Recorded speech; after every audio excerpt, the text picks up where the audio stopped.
If you're a new nurse hoping to land a job in the emergency department, this video is for you.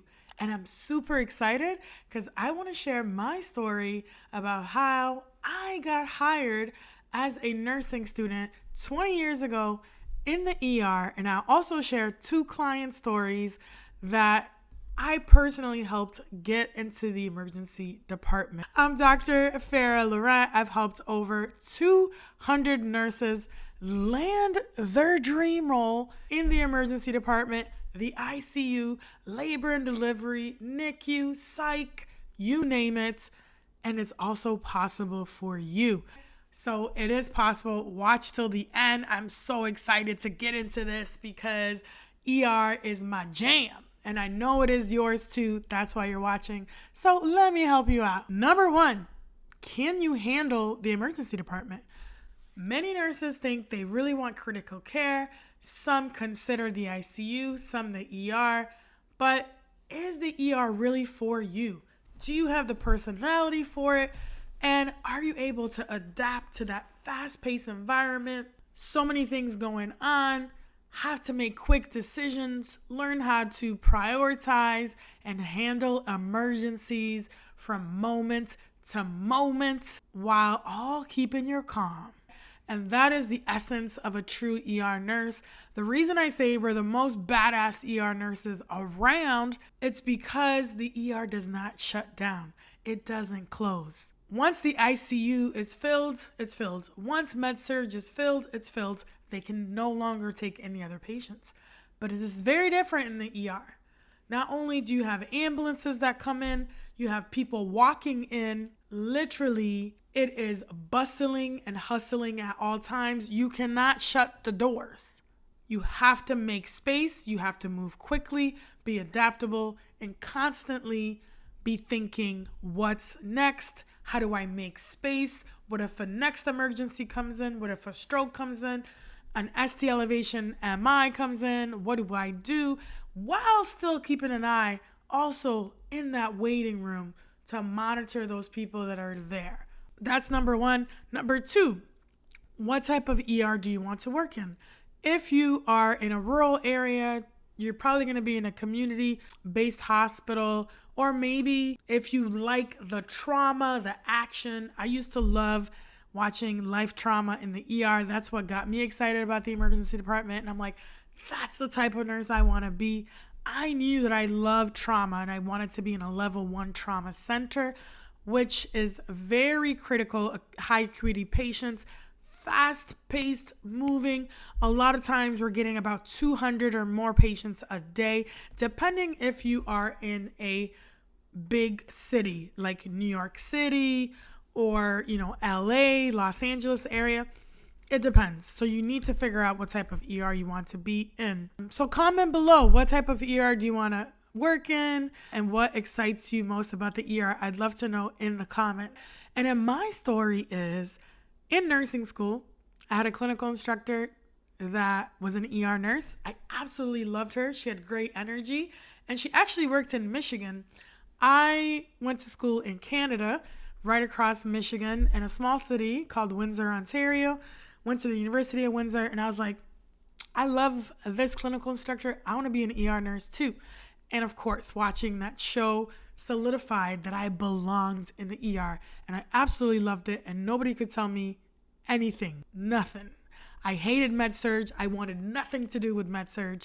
So when it came to pick my 3 top choices for my last rotation, naturally, the ER was top, and then I don't remember what else I picked because it truly doesn't matter, but I made sure that ER was the top one. Me and another nursing student were the only 2 that got selected out of 110 students to get to go to the ER. So I felt like I was on top of the moon. So if you're a nursing student watching this, make sure you get yourself a rotation in the emergency department. And we'll talk about it more later. If you can't get in, I'll share different ways that you can do it. Ask your clinical instructor to bring you, or shadow days or things like that. But make sure that you get a rotation in the ER if at all possible. So what did I do? I started making really great connections. They absolutely loved me. that likability factor is so important in the ER. You have to show your personality and be a go-getter. They want people who work, because you're going to work in the ER. You are going to work, but it's going to be so much fun. It's going to be so rewarding. And you're going to be helping people in their most vulnerable moments. So this is what attracted me to the ER. So like I said, when I made these great connections, I actually had people that said, hey, you should apply. This was 20 years ago in Canada. There was no residency program. They didn't even hire new grads in the ER. And I applied as a nursing student, got the interview, and got hired as a nursing student before I even passed my boards. Because I crushed it. I knew that I belonged in the ER, and they absolutely put in a good word for me. I made such great connections when I was there as a nursing student. And not only did I get that position, I got 2 positions. But what I failed to tell you, I actually had another instructor that told me I would never be an ER nurse, that I shouldn't even try, and that I should go to med-surg because I was too unorganized, and that it would never happen, that I wouldn't get into the ER, and I should just stick to med-surg. Well, of course, I didn't listen to her, and I got myself 2 offers. Of course, I took the trauma hospital because that's where, I knew I belonged, and it was going to be amazing. If you can't get into the ER in your last rotation, ask your instructor to let you shadow in the ER, or at least take a tour of the ER so they can introduce you to the nurse manager, to the educator, to the charge nurses, to the staff. Get their emails, get their phone numbers, connect with them on LinkedIn, ask them to set up a Zoom meeting or go for lunch or coffee. You need to start building these relationships early while you're in nursing school. Let's say you're out of nursing school. That's cool. We're going to get into it. The 3 tips that'll get you into the ER. And of course, get a job as a PCT or CNA or something like that. Number 1, the tip I just talked about, just get into the ER. Get into the environment before you graduate. Or let's say you did graduate, just get yourself in there and have the conviction and the belief that you will be an emergency nurse, because when you believe, it'll happen. And that's what I did. I truly believed that I could be an emergency nurse. I knew I was going to be an emergency nurse, and no one could tell me nothing. One of my clients, Savannah, got a job as a PCT in the ED because she was very strategic as a nursing student. She knew she wanted to go in there, right? So being a PCT or CNA in the ER gives you the skills. You learn the workflows, you learn the terminology, you get the whole vibe of the ER, right? So when they see that on your resume, they're like, oh my goodness, let's go. A lot of times as a CNA or PCT specifically, depending on the state you're in, you might be able to do phlebotomy, EKGs. There's a lot of skills that you're doing in the ER, transporting patients, all that stuff.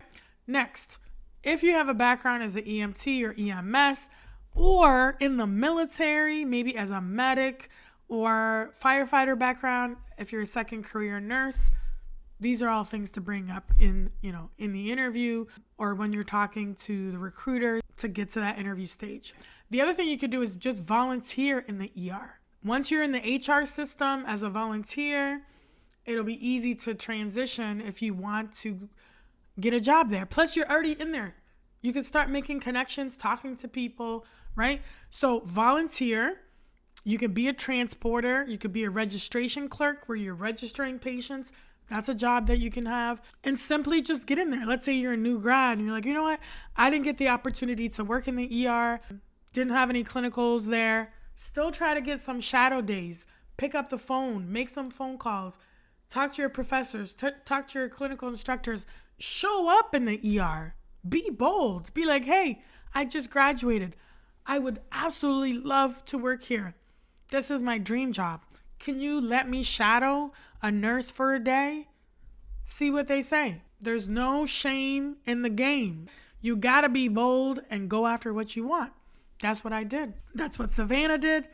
And that's what Alicia did. Alicia came from a leadership background, construction. She loved the ER. There are no openings. But we worked together to get her a way to start connecting to these nurse managers. She asked for a tour. The nurse manager gave her a tour. They connected on such a good level. The manager was like, listen, there's no position currently, but we connected so well. You would be amazing as an ER nurse. Let me see what I can do. I told Alicia, keep following up. Don't give up. You can get this. That nurse manager fought for Alicia, created a position that did not even exist, a transition to practice program position, and within a few weeks had her officially interview, and she had the offer and became an emergency nurse. And again, this was in Cali. Hi, my name's Alicia, and I wanted to share how beyond happy I am having worked with Farah. She told me to give her 90 days, and I did, and I'm now an ER nurse. Farah's everything she says she is and does everything she said she would and more. Invest in yourself. You're worth it. She's worth it, and she will help you get where you truly want to go. So if you want to learn more about how to have these strategies, these frameworks, sign up for my free webinar. The link is below, newnursejob.com, and you will get notified when my next free webinar is happening. So you can get all the tips, the tricks, the secret sauce, and I don't hold back. Definitely sign up, because when the seats fill up, they fill up, and then that's it. You got to wait for the next one. All right, so sign up in the description box below. And then how did Savannah get her job? She actually had 3 interviews in the ER for a competitive residency program in Cali. But what happened was the 3rd interview is when she killed it. She actually had picked up the phone, introduced herself to a nurse manager, pitched herself, because I taught her how to pitch and promote herself, pitched herself to her way to get an interview. And actually, after she interviewed so well that they gave her a same-day offer. We positioned her past experience, her being a PCT, brought in some of her personality. You know, we got her ready in terms of courses, certifications. We'll talk about that in a moment. And she slayed the interview, same day offer. So that brings me to my second point, number 2, get certified. To be an emergency nurse, you definitely need BLS, ACLS, NRP, and PALS. What is NRP? Neonatal Resuscitation Program. Some people may think it's a little much, but guess what? You're getting neonates, babies that are coming in. Sometimes we have to do septic workups on babies. So if you have NRP and PALS, it's going to be excellent, because most ERs see anywhere from babies to geriatrics. So you need to know the lifespan of how to assess these patients, signs, symptoms, treatment, all that stuff. You need to be very comfortable in handling emergencies, especially pediatric emergencies. Most people can't handle that too well. So having PALS and NRP will make you a sure candidate of choice. And you will get to that interview with no problem. And when you get there, they're going to be like, this person is not playing around. They're serious about their professional development. And this is when you're going to demonstrate confidence and competence in your interview. And they're going to see it on paper when you get those certifications. NIH stroke scale, you should also get. ECG monitoring, the EKG monitoring course from the AACN, the American Association of Critical Care Nurses, has a fabulous one. And you should get an IV course. Stop the bleed is another good one, because there's, especially if you're going to a trauma hospital where there's a lot of mass casualty incidents or motor vehicle collisions, those types of things. You know, bleeding is big in trauma. So Stop the Bleed will give you those foundational basics. But truly, what you really need is TNCC, which is the Trauma Nursing Care course. However, it's a bit early to get that as a new graduate nurse. And they typically say that you need about a year or 2 years of experience before you can take TNCC, because it's very intense and you typically need that background. Some will let you take it within 6 months of having some ER experience, but find out it doesn't hurt to get the latest edition of that book to start studying, because particularly if you want to go to a trauma hospital, or even if you don't want to go to a trauma hospital, it has all the foundational assessment basics, all the possible things that you would need to know. to being a good emergency nurse. So that's the trauma nursing care course. There's also ENPC, which is the emergency nursing pediatric course. Again, you can wait 6 months or so to take it, but start getting the book, start studying. And you can even say that in your interview. Hey, I got the TNCC book. I'm already studying. It will show how proactive you are and that you even know about that course and that you're taking the action to start studying and getting prepared for that exam.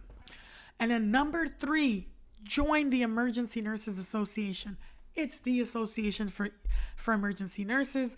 Also, use that platform to network with other ER nurses, go to conferences, go to local events, and tell everybody you want to be an ER nurse. You never know what one connection will do. You can connect with people, but you need to tell people that you want to be an emergency nurse. That's what I did. And one connection can lead you to the next, and then can lead you to an interview and a potential job offer. LinkedIn is great for this.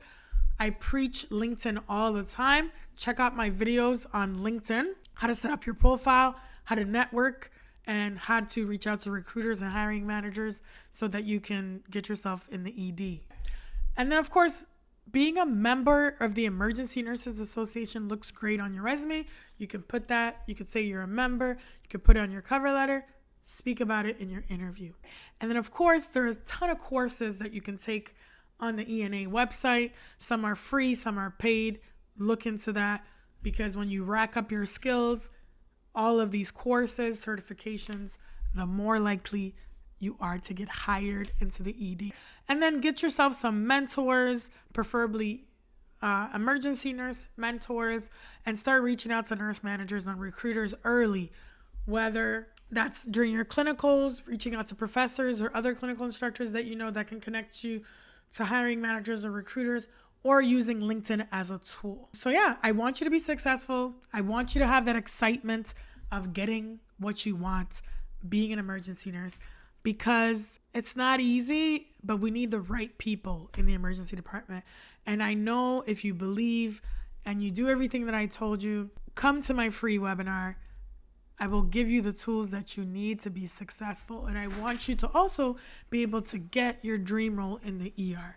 And the other thing is, applications will get you the interview, but you need to be prepared for the clinical style questions, behavioral style questions that'll get you the job. And if you don't prepare for the interview, it's going to be very clear when they're asking you the questions, and then you'll be back at square one. So definitely check out my next video on how to interview, and I break down the 5 most commonly asked questions during interviews so that you can stand out and really be the candidate that they select.